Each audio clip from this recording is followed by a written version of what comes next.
ఆరోగ్య సంజీవని డాక్టర్ గారిచే సలహా.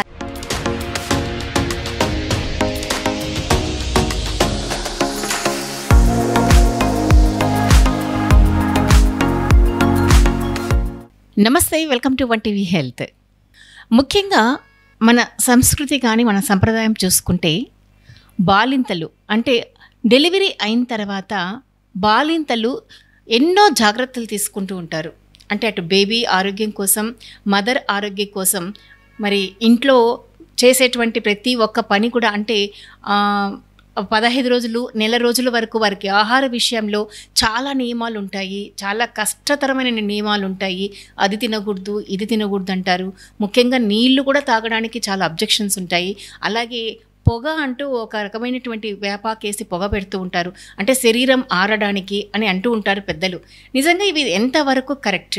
ముందు తరం వాళ్ళైతే ఇవన్నీ చేయడం వల్ల మదర్ అంటే తల్లి యొక్క ఆరోగ్యం బాగుంటుంది, ఆ శరీరం అంటే ఆ పచ్చిదనం పోయి శరీరం మునుపటిలాగా వస్తుంది అని అంటుంటారు. కానీ ఈ తరం వాళ్ళు ఇదంతా ఛాందసం అంటారు.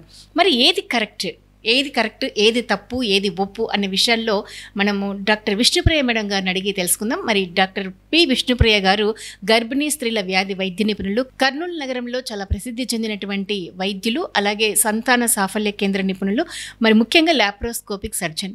మరి వీరిని అడిగి మనం మాట్లాడుకున్నటువంటి విషయాల గురించి క్షుణ్ణంగా తెలుసుకుందాం. నమస్కారం అండి డాక్టర్ విష్ణుప్రియ మేడం గారు. నమస్తేనండి. మరి మేడం గారు, మనం ముఖ్యంగా చూస్తే బాలింతలు అంటే కాన్పు అయిన తర్వాత బాలింతలు 1 నెల రోజుల వరకు వారికి ఉపవాసాలు పెట్టడము, అవి తినకూడదు, ఇవి తిన రిస్ట్రిక్షన్స్ ఉంటాయి. ముఖ్యంగా వాళ్ళు పాటించవలసినటువంటి ఆహార నియమాలు ఏంటి? ఇది చాలా ఇంపార్టెంట్ విషయం అండి సునీత. డెలివరీ తర్వాత మన వాళ్ళు ఇప్పుడు ఈ లేటెస్ట్ ట్రెండ్లో కూడా పాతకాలం పద్ధతులే చాలా స్ట్రిక్ట్గా ఫాలో అవుతారు. అంటే పల్లెటూరు వాళ్ళే కాదు, చదువుకున్న వాళ్ళు కూడా చాలా స్ట్రిక్ట్గా ఈ 1 మంత్ మాత్రము మనము డాక్టర్స్ చెప్పినా కూడా వాళ్ళు ఏది వినరనమాట. వాళ్ళు చేయాల్సింది వాళ్ళు చేస్తూ ఉంటారు. సో వాళ్ళకి అదేంటంటే వాళ్ళు డెలివరీ అయిన తర్వాత వాళ్ళు త్వరగా రికవరీ అవ్వాలంటే ఇవన్నీ ఫాలో అవుతే మదర్కి బాగుంటుంది, బేబీకి బాగుంటుందని అది పాతకాలంలో కొన్ని పద్ధతులు ఏర్పరచుకున్నారు. అందులో కొన్ని మంచివే, కొన్ని బాగానే యూస్ఫుల్గానే ఉంటాయి, బట్ కొన్ని మాత్రం చాలా హాని కూడా చేస్తాయి అన్నమాట. మెయిన్గా వాటర్ ఇవ్వరు అసలు. డెలివరీ అయింది పేషెంట్ అంటే వాటర్ ఇవ్వరు, చాలా లిమిటెడ్ వాటర్ అనమాట. ఒక కొలత పెట్టి 1 గ్లాస్ వాటర్ పెడతారు వాళ్ళకి బెడ్ దగ్గర. రోజంతటికి ఇది 1 గ్లాస్ వాటర్ మాత్రమే నువ్వు తీసుకోవాలి అని చెప్పేస్తారు. అది ఎంత కష్టంగా ఉంటుంది, ఎస్పెషల్లీ సమ్మర్లో. మామూలుగానే మనకి బాడీకి 3 to 4 లీటర్స్ అవసరము, సమ్మర్లో ఇంకా కొంచెం ఎక్కువ అవసరము. కానీ పెద్దవాళ్ళేమో చాలా రెస్ట్రిక్టెడ్ పెట్టేసి నీకు పొట్ట వచ్చేస్తుంది, వాపు వచ్చేస్తుంది, అది ఇది అని చెప్పేటప్పుడు వీళ్ళు భయపడిపోతారు, పాపం తీసుకోరు అనమాట. కంట్రోల్ చేసుకుంటూ ఉంటారు. దానివల్ల ఏం ప్రాబ్లమ్స్ వస్తాయి? యూరిన్ ప్రాబ్లమ్స్ వస్తాయి. చాలామందికి యూరిన్ ఇన్ఫెక్షన్, యూరిన్ సరిగా రాక ఇబ్బంది పడతారు. తర్వాత మోషన్ కూడా సరిగ్గా రాదు వాటర్ తాగకపోతే. కాన్స్టిపేషన్ ప్రాబ్లం వచ్చి వాళ్ళు ఆ మోషన్ వెళ్ళినప్పుడు దాన్ని కొంచెం డిఫికల్ట్గా ఫీల్ అయ్యి పైల్స్ ప్రాబ్లమ్స్ కూడా వచ్చేస్తున్నాయి. చాలామంది పేషెంట్స్ అలా సఫర్ అయ్యి మళ్ళీ తర్వాత పైల్స్కి ఒక సర్జరీ చేయించుకోను. ఇదంతా అంటే వాళ్ళకి తెలియక కాంప్లికేషన్స్లోకి వెళ్ళిపోతున్నారు. సో ఎంత చెప్పినా కూడా పెద్దవాళ్ళు కొంతమంది వినరు, బట్ ఈ మధ్యలో కొంచెం ఫాలో అవుతున్నారు, పర్వాలేదు. ముఖ్యంగా ఇప్పుడు మీరు దాహం అంటే నీటి గురించి చెప్పారు, ఒక క్వాంటిటీ మాత్రమే 1 గ్లాస్ వాటర్ ఇస్తారని. అలాగే కాన్పు అయిన తర్వాత పొగ పెడతారు, వేపాకేసి మొత్తం పొగంతా పెట్టేస్తారు, సాంబ్రాణి లాగా పెడతారు. ఇది ఎంతవరకు కరెక్ట్? ఎందుకంటే చాలామంది డిస్కషన్ దీని మీదే ఉంటుంది. కాన్పు అయిన తర్వాత ఇంటిలో ప్రతి ఒక్క ఇంటిలో ఇది డిస్కషన్ ఉంటుంది. అంటే ఈ తరం వాళ్ళు మాకొద్దు అని, పెద్దవాళ్ళు ఇది కంపల్సరీ పెట్టుకోవాలని. ఏది కరెక్ట్? నిజంగా ఇది కరెక్ట్ అయిన పద్ధతేనా? ఇందులో కాపడం పెట్టడం అని ఒకటి చేస్తారండి, ఎక్కువ పల్లెటూళ్ళలో చేస్తారు, టౌన్లలో కొంచెం ఇప్పుడు తగ్గింది. కానీ ఆ కాపడం పెట్టడం అంటే కింద నిప్పులు పెట్టేసి వాళ్ళని మంచం మీద పడుకోబెట్టేసి అటు ఇటు తిప్పి 1 గంట సేపు పెడతారు. అంటే వాళ్ళ ఇదేంటంటే ఎడిమా అనే వాటర్ అంతా చేరింటుంది బాడీలో ప్రెగ్నెన్సీలో. ఆ వాటర్ అంతా వెళ్ళిపోయి నార్మల్ స్టేట్కి రావాలా అనే ఉద్దేశంతో ఆ కాలంలో ఆ ట్రీట్మెంట్ లాగా దాన్ని చేశారు. బట్ అది నాట్ సజెస్టబుల్. అది చాలా డేంజర్ కూడా, వేడి తట్టుకోలేరు, అంత వేడి పెట్టేస్తుంటారు వాళ్ళు. సో అది నాట్ సజెస్టబుల్, అది ఫాలో అవ్వాల్సిన అవసరం లేదు. ఆటోమేటిక్గానే 1.5 మంత్ కల్లా బాడీలో జరిగిన మార్పులన్నీ మళ్ళీ నార్మల్కి వచ్చేస్తాయి. బై నేచర్ అదంతా కదా అన్నీ తగ్గిపోయి నార్మల్గా వచ్చేస్తారు. ఇవి అవసరం లేదు. పొగ పెట్టడం అన్నారు కదా, అది కొంతవరకు యూస్ఫుల్. కొంచెం వేపాకు లేదా సాంబ్రాణి పొగ వేస్తారు. అది కొంతవరకు యూస్ఫుల్, ఎందుకంటే ఈ ప్రెగ్నెన్సీలో లాక్టేషన్ వల్ల అంటే పాలిస్తుంటారు కదా, దానివల్ల అదొక రకమైన స్మెల్ ఉంటుంది మదర్ దగ్గర. అలాగే బ్లీడింగ్ పోతూ ఉంటుంది, లోకియా అంటారు దాన్ని. ఒక్కొక్కసారి అది కూడా స్మెల్గా ఉంటుంది. బట్టలు అనేవి ఇంకా చాలా ఫ్రీక్వెంట్గా చేంజ్ చేసుకుంటూ ఉండాల్సి వస్తుంది. సో ఇవన్నీ బదులు వాళ్ళు భరించే బదులు కొంచెం ఇది వేసుకుంటే బాడీకి కూడా రిఫ్రెషింగ్గా ఉంటుంది, మంచి స్మెల్గా ఉంటుంది, మదర్ అండ్ బేబీకి కూడా అటాచ్మెంట్ అనేది మంచిగా ఉంటుంది అనమాట. అది అంతవరకు ఫాలో అవ్వచ్చు, పర్వాలేదు. అంటే కారణం ఇది మీరు చెప్పిన కారణం, అంటే ఒక విధమైన స్మెల్ రావడానికి, ఆ స్మెల్ పోవడానికి ఈ పొగ పెట్టడం వల్ల కూడా మంచి ఫలితాలే వస్తాయి అని చెప్తున్నారు. కానీ ఇది పెద్దవాళ్ళు ఇలా చెప్పకుండా ఏమవుతుందంటే బాలింత ఒళ్ళు పచ్చిగా ఉంటుంది, ఆ పొగ పెట్టడం వల్ల తొందరగా మానుకొస్తుంది. సో అలా చెప్పడం వల్ల కొంచెం సందిగ్ధత అనమాట, ఇది పెట్టచ్చా పెట్టకూడదా అన్న విషయము. సో దీనివల్ల ఎటువంటి ఇబ్బంది లేదు, కాపడం మాత్రం పెట్టకూడదు అని చెప్తున్నారు డాక్టర్ గారు. మరొక ముఖ్య విషయం ఏమిటంటే మేడం గారు, ఆకుకూరలు ఏది పెట్టరు ఆహారంలో, ఒక్క పాలకూర మాత్రమే సజెస్ట్ చేస్తారు. ఎందుకు, కారణం ఏంటి? అది కూడా ఒక మూఢనమ్మకమే. పాలకూర మాత్రమే పెట్టాలని ఏమీ లేదు, అన్ని ఆకుకూరలు తీసుకోవచ్చు. ఆకుకూరలు చాలా చాలా మంచి చేస్తాయి, చాలా సేఫ్. ఎస్పెషల్లీ గోంగూర బెటర్. చాలామంది గోంగూర, వంకాయ ఇవి రెండు అవాయిడ్ చేస్తుంటారు.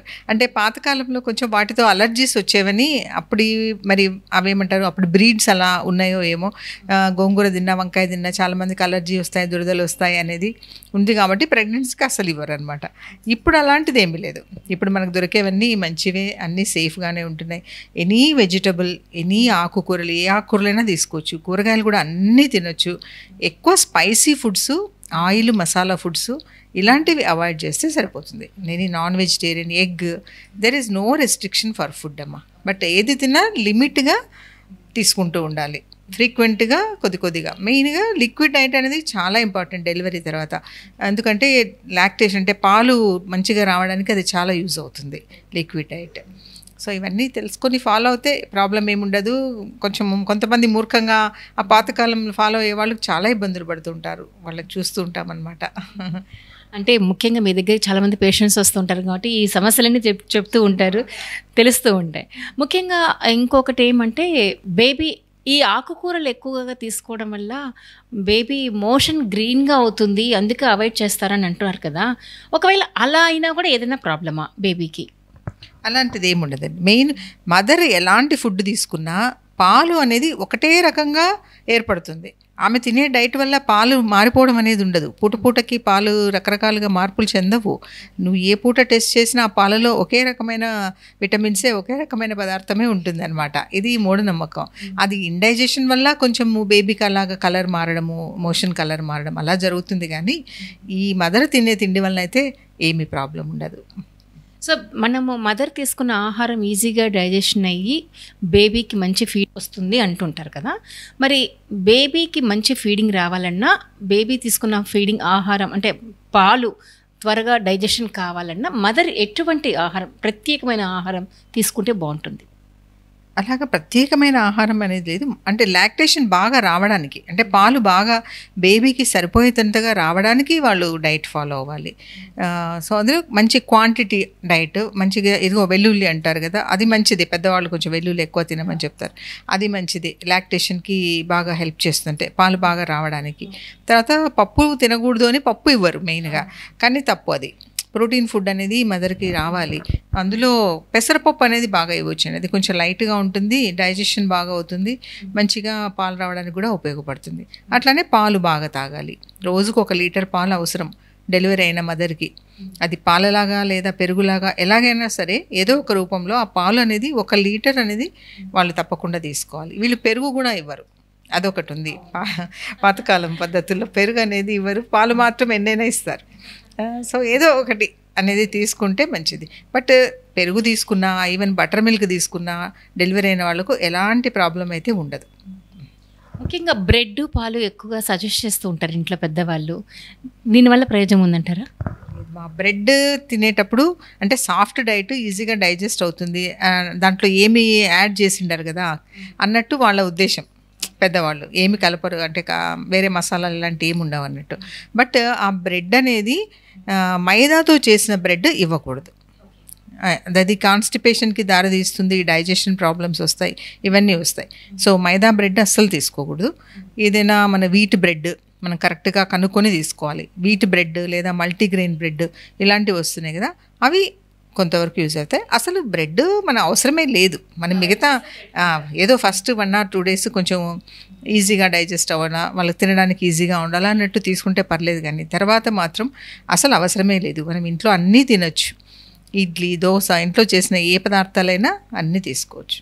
అలాగే మేడం గారు, ఇంకొక విషయం ఏమిటంటే బాలింతలు కడుపుకి ఒక బట్ట కట్టుకోవాలి, ఒక బెల్ట్ లాంటిది వేసుకోవాలి. ఎందుకంటే ఆ అబ్డామిన్ పూర్వపు స్థితి రావడానికి ఇది ఒక ప్రయత్నం అని నేను చెప్తూ ఉంటారు పెద్దలు. ఇది నిజంగా కట్టుకోవచ్చా? ఇది ప్రతి పేషెంట్కి అవసరం లేదండి. కొంతమందికి ఎక్కువ స్ట్రెచ్ అవుతుంది స్కిన్, ఎస్పెషల్లీ ట్విన్స్ కానీ లేదా పెద్ద బేబీ, వెయిట్ ఎక్కువ ఉన్న బేబీ, 4 kgs బేబీ అట్లా ఉన్నప్పుడు కడుపు ఎక్కువ స్ట్రెచ్ అయిపోయి స్కిన్ లూజ్ అయిపోతుంది అనమాట. డెలివరీ తర్వాత ఇంకా వేలాడినట్టు అయిపోయి స్కిన్ వాళ్ళకు ఇబ్బందిగా ఉంటుంది, ఏదో లోపల డెఫిషియన్సీ లాగా ఫీల్ అవుతూ ఉంటారు. సో అట్లాంటి వాళ్ళకు కొంచెం అది టైట్గా ఉండే ఫీలింగ్ రావడానికి, రాను రాను అది నార్మల్ సైజ్కి రావడానికి యూజ్ అవుతుంది. బట్ ఈ బట్టలు అవేం పెద్ద యూజ్ అవ్వదండి.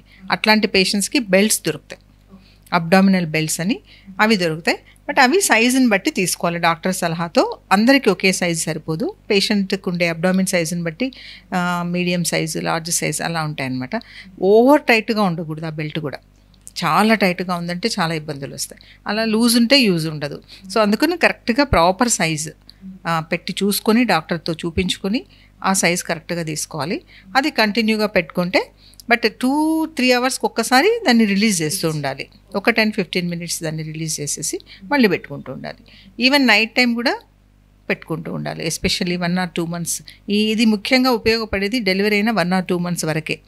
ఆ తర్వాత ఇంకా లేదు, ఆ స్కిన్ ఇంకా మనం ఏం చేసినా అది సెట్ అవ్వదు. ఇంకా ఆ లోపలే వస్తే అంతవరకే రావాలి. మనం మ్యాక్సిమం వస్తుంది. కొంతమందికి మరీ ఓవర్ స్ట్రెచ్ అయిన వాళ్ళకు ఇంకేం చేయలేము, వాళ్ళకి ఆ తర్వాత కొన్ని ఎక్సర్సైజ్లు ఇంకా అలాంటివన్నీ అవసరం అవుతుంటాయి. ఇది బెల్ట్ వరకు కొంతవరకు యూస్ఫుల్. మీరు అన్నారు ఇప్పుడు ఎక్సర్సైజ్ అని. డెలివరీ అయిన తర్వాత బాలింతలు ఎక్సర్సైజ్ చేయాలంటే ఎన్ని డేస్ తర్వాత చేయాలి? ఏ ఎక్సర్సైజ్ సజెస్టబుల్ అంటారు? సో ఇందులో నార్మల్ డెలివరీ, సిజేరియన్ డెలివరీ వీళ్ళిద్దరికీ కొంచెం తేడా ఉంటుంది. నార్మల్ డెలివరీ అయిన పేషెంట్స్ డెలివరీ అయిన 1 week 10 days నుంచి వాకింగ్ అనేది స్టార్ట్ చేసుకోవచ్చు. ఎక్సర్సైజెస్ కంటే కూడా ఫస్ట్ ఇనిషియల్గా వాకింగ్ స్టార్ట్ చేసుకోవచ్చు. ఎందుకంటే బాడీలో మజిల్స్ అన్నీ ఎక్కువ స్ట్రెచ్ అయిపోయి ఇబ్బందిగా ఉంటుంది. ఎక్సర్సైజ్ చేయడం సడన్గా స్టార్ట్ చేశారంటే చాలా పెయిన్స్ రావడం ఇవన్నీ జరుగుతుంది. సో వాకింగ్తో స్టార్ట్ చేసి 1 month తర్వాత they can go for exercises. అంటే సింపుల్ ఎక్సర్సైజ్ చాలు. అబ్డామిన్ ఎక్సర్సైజ్ మెయిన్, అబ్డామిన్కి ఇంపార్టెంట్. ఎందుకంటే అబ్డామినే కదా ఎక్కువ స్ట్రెచ్ అయిపోయి ఉంటుంది. సో ఆ మజిల్స్ అన్నీ టైట్ అయిపోయి మళ్ళీ నార్మల్ స్టేజ్కి రావాలంటే అబ్డామినల్ ఎక్సర్సైజెస్ చాలా ఉపయోగపడతాయి. బట్ డెలివరీ సిజరీన్ అయిన పేషెంట్స్ మాత్రం అంత తొందరగా ఎక్సర్సైజెస్ మనము సజెస్ట్ చేయము. అట్లీస్ట్ వాళ్ళకి 2 to 3 months వెళ్ళిన తర్వాతే ఎక్సర్సైజెస్కి వెళ్ళాలి. అంతవరకు వాకింగ్ బాగా చేయొచ్చు. రోజుకి 2-3 times అయినా కూడా తిన్న వెంటనే ఒక హాఫ్ అన్ అవర్ వాకింగ్ చేస్తూ ఉన్నారంటే సరిపోతుంది. బట్ 2 months తర్వాత వాళ్ళు కూడా స్లోగా ఎక్సర్సైజెస్ స్టార్ట్ చేసుకోవచ్చు.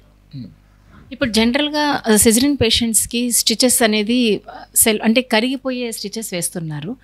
ఇవి ఫ్యూచర్లో ఎప్పటికైనా సమస్య వస్తాయా అని చాలా సందేహం ఉంటుంది చాలామంది పేషెంట్స్లో. ఎందుకంటే అప్పుడప్పుడు ఈ ప్రాబ్లమ్స్ వచ్చిన వాళ్ళని కూడా మనం చూసాము. మరి దీనిపై మీ అభిప్రాయం ఏంటి? ఈ అబ్జార్బబుల్ సూచర్స్ అంటారు మీరు అడిగేది. ఈవెన్ అబ్జార్బబుల్ సూచరే కాకుండా ఇప్పుడు జెల్ టైప్ కూడా వచ్చింది. ఈవెన్ అది కూడా వేయకుండా జస్ట్ ఒక జెల్ లాగా వేస్తే స్టిక్ అయిపోతుంది స్కిన్. అట్లాంటి లేటెస్ట్ ఇవి కూడా వచ్చాయి. ఇవి చాలా వరకు యూస్ఫుల్ పేషెంట్స్కి. ఇప్పుడు వాళ్ళే చాలామంది అడుగుతున్నారు అలాంటి కుట్లు లేకుండా చేసి ఆపరేషన్ చేయండి అని. లోపలంతా అయితే మనం కుట్లు వేయాల్సిందే, గర్భసంచికి కుట్టు వేయాల్సిందే, లోపల పెరిటోనియం, రెక్టస్ షీత్ ఇవన్నీ ఉంటాయి, వాటన్నిటికీ కంపల్సరీ స్టిచ్ వేయాల్సిందే. ఓన్లీ స్కిన్కి మాత్రం ఇవి యూజ్ అవుతాయి అన్నమాట అబ్జార్బబుల్ సూచర్స్ అనేవి. ఏమంటే వాళ్ళకు పెయిన్ తక్కువ ఉంటుంది, దానివల్ల మూమెంట్కి కొంచెం ఈజీగా ఉంటుంది. అండ్ సూచర్ అయిన తర్వాత కూడా అది లైన్ కూడా చాలా నీట్గా అసలు కనబడదు, అంటే సర్జరీ చేశారా లేదా అన్నట్టు ఉంటుంది అనమాట, అంత నీట్గా ఉంటుంది. సో దానివల్ల భయపడాల్సింది ఏం లేదు. ఇప్పుడు అందరూ ఆల్మోస్ట్ తెలిసిపోయింది, చాలామంది అదే అడుగుతున్నారు కూడా patients. But it is good only. Okay, మనం ఇప్పుడు మదర్ గురించి చాలా విషయాలు తెలుసుకున్నాం డాక్టర్ విష్ణుప్రియ గారి మాటల్లో. అలాగే పుట్టిన బిడ్డకి ఫీడింగ్ అనేది ఎన్ని టైమ్స్ ఇవ్వాలి, ఎలా ఇవ్వాలి, మరి వాటికి సంబంధించిన విషయాలను అడిగి తెలుసుకుందాం. మేడం గారు, మరి పుట్టిన బిడ్డకి ఎప్పటి నుంచి ఎన్ని టైమ్స్ ఫీడింగ్ ఇవ్వాలి, ఎలా ఇవ్వాలి? ఇది చాలా ఇంపార్టెంట్ మా. చాలామంది పేషెంట్స్ డెలివరీ అయిన తర్వాత అంటే ఆ డెలివరీ పెయిన్స్లో వాళ్ళు టైర్ అయిపోయి అలసిపోయి ఇంకా పడుకొని ఉంటారు, రెస్ట్లో ఉంటారు. బేబీకి ఇమ్మీడియట్గా ఇవ్వాలా ఫీడింగ్ అనేది, ఇమ్మీడియట్గా స్టార్ట్ చేయాలి డెలివరీ అయిన వెంటనే.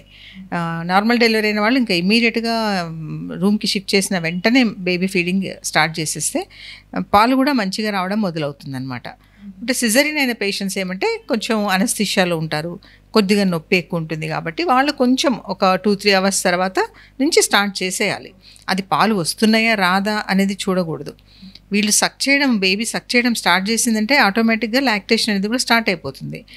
వీళ్ళు ఏం చేస్తుంటారంటే మాటికి ప్రెస్ చేసి చూస్తుంటారు బ్రెస్ట్, పాలు ఇంకా రావట్లేదు అని చెప్పి వేరే పాలు ఇవ్వడము ఇట్లా చేస్తూ ఉంటారు పక్కన పేరెంట్స్ వీళ్ళంతా అనమాట.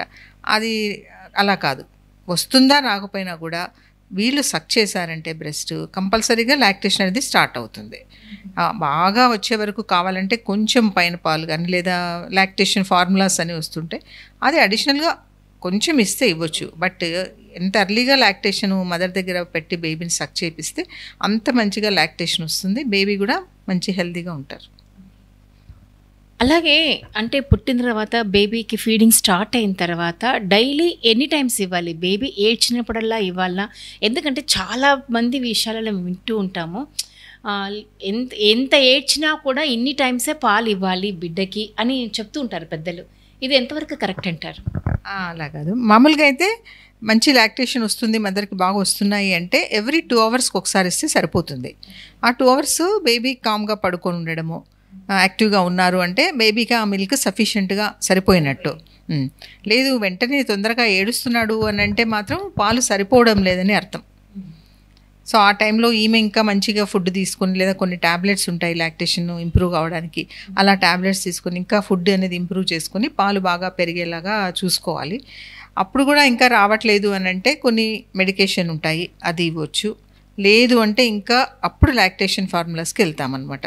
కొంతమందికి ఇంకా ఎంత ట్రై చేసినా కూడా కొద్దిగా పాలు అనేవి తక్కువ వస్తాయి. అలాంటి వాళ్ళకి అప్పుడు లాక్టేషన్ ఫార్ములా అనేది వెళ్ళాలి. అంతవరకు బేబీ మనకి ఇంకొకటి ఏమంటే బేబీ వెయిట్ లాస్ అవుతుంటుంది, మదర్ దగ్గర పాలు సరిపోలేదు అంటే వీళ్ళు కొంతమంది అబ్జర్వ్ చేయరు, ఏదో తాగుతుంది కదా అనుకుంటారు, ఎందుకో ఏడుస్తుంది అనుకుంటారు. అది పాలు సరిపోక ఏడుస్తుంది అనేది అర్థం కాదు. ఆ బేబీ వెయిట్ లాస్ అవుతూ ఉంటుంది. ఆ వెయిట్ లాస్ అయితే చాలా డేంజర్ బేబీకి. సో ఇవన్నీ కొంచెం జాగ్రత్తగా ఉండాలన్నమాట. సో మరి మదర్ డెలివరీ అయిన తర్వాత బాలింతగా ఉన్నప్పుడు ఎటువంటి ఆరోగ్య జాగ్రత్తలు తీసుకోవాలి, ఆహార నియమాలు ఏ విధంగా ఉండాలి, అలాగే పుట్టిన బిడ్డకి ఎప్పుడెప్పుడు పాలు ఇవ్వాలి, పాలిచ్చే క్రమంలో ఎటువంటి జాగ్రత్త తీసుకోవాలి అనే విషయాల గురించి డాక్టర్ పి విష్ణుప్రియ గారు చాలా చక్కటి సలహాలు అందజేశారు. మరి వారికి ధన్యవాదాలు తెలియజేస్తున్నాం. నమస్కారం అండి డాక్టర్ విష్ణుప్రియ గారు. ఆరోగ్య సంజీవని డాక్టర్ గారిచే సలహా.